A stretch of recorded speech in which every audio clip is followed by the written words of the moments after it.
नमस्कार दोस्तों, education classes Ramu में आपका स्वागत करता हूं। दोस्तों, आज की वीडियो हमारा जो पर्यावरण और सामाजिक अध्ययन टॉपिक था सुपर टेट के रिलेटेड, उसका हमने पहला टॉपिक स्टार्ट कर दिया है और वह है पृथ्वी की आंतरिक संरचना। तो पृथ्वी की आंतरिक संरचना के बारे में इस वीडियो में हम पढ़ेंगे और वीडियो पसंद आए तो चैनल को लाइक शेयर सब्सक्राइब आप जरूर करिएगा। और एक चीज आपको बता दूं कि शिक्षक भर्ती से रिलेटेड आपको फ्री में नोट्स पीडीएफ चाहिए तो लिंक वीडियो के डिस्क्रिप्शन में दिया गया है, जाकर आप टेलीग्राम चैनल से ले सकते हैं। इन सब का नोट्स मैं उस पर टेलीग्राम पर शेयर किया हुआ हूं। तो चलिए दोस्त, आज का हमारा टॉपिक है पृथ्वी की आंतरिक संरचना।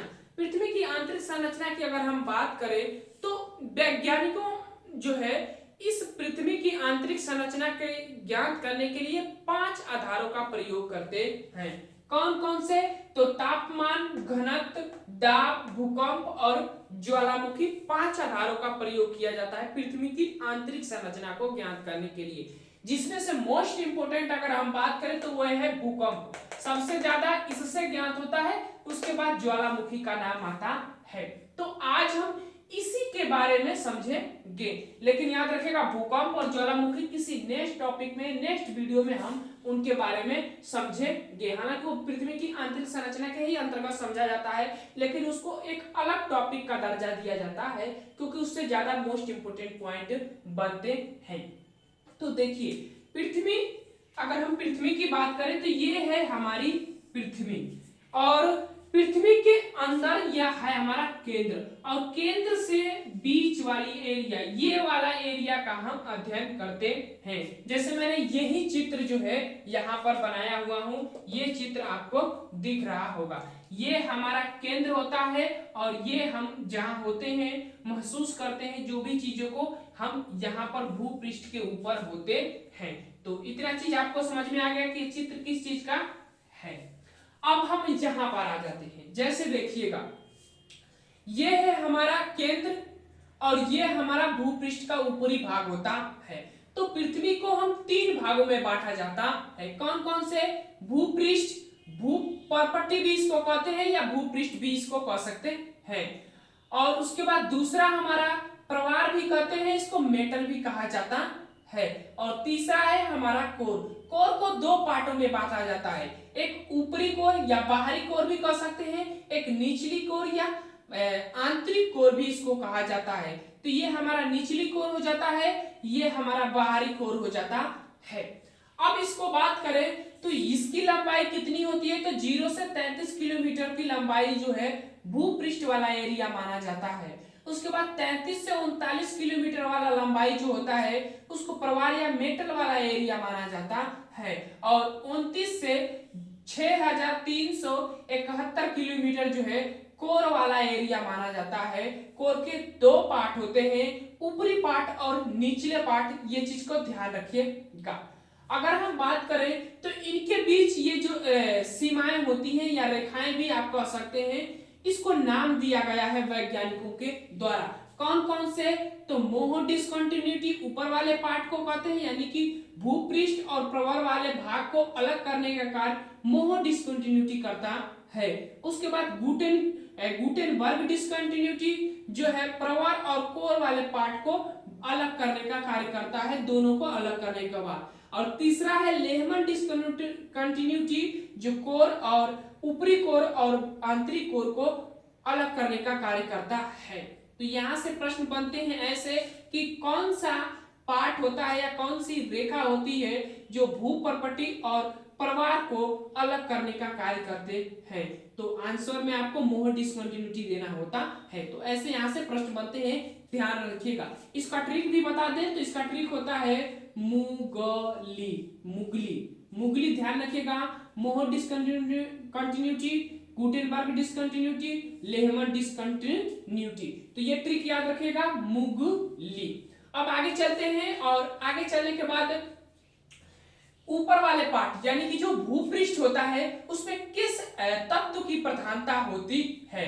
तो उसमें 2 तत्व की प्रधानता होती है जिसको हम सियाल कहते हैं। याद रखिएगा, सियाल इसको कहते हैं। उसके बाद मेटल वाले में किस तत्व की प्रधानता होती है? तो उसको हम सीमा कहते हैं। और कोर वाले पार्ट में किस तत्व की प्रधानता होती है, तो उसको नीफे कहा जाता है।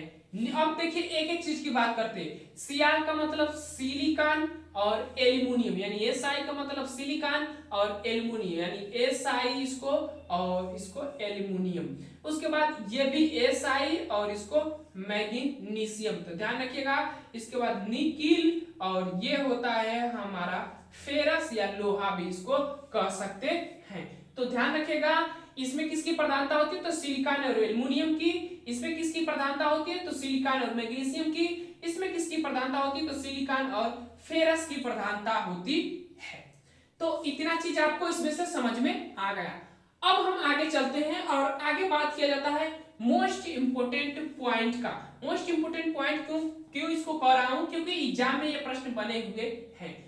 पृथ्वी की ऊपरी परत पर प्रधानता किस तत्व की होती है, तो देखिए ऑक्सीजन की 46.8% होता है और सिलिकॉन की 27% होता है और एल्युमिनियम की बात करें तो 8% होता है। तो ये चीज ध्यान रखिएगा, ये पूछा गया क्वेश्चन है तो मैंने इसको लिख दिया हूं।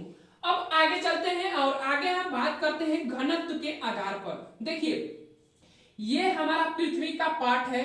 पृथ्वी के पार्ट में अगर हम घनत्व की बात करें तो जैसे जैसे आप ऊपर के एरिया में होते हैं, यानी भूपृष्ठ के पास ये वाला एरिया में जब होते हैं तो वहां पर इसका घनत्व होता है 2.5 या 3 ग्राम बाई सेंटीमीटर पे क्यूब कह सकते हैं, यहाँ का घनत्व होता है। उसके बाद जैसे जैसे सबसे लास्ट घनत्व, यानी कि यहाँ का हम घनत्व बात कर रहे हैं, तो सबसे अधिक घनत्व जो होता है वह 13 ग्राम बाई सेंटीमीटर पे क्यूब होता है। तो ध्यान रखिएगा सबसे अधिक घनत्व सबसे नीचे होता है और वो होता है 13 ग्राम बाई सेंटीमीटर पे क्यूब होता है। सबसे कम घनत्व 2.5 या 3 ग्राम बाई सेंटीमीटर पे क्यूब घनत्व होता है जो ऊपरी भाग में होता है।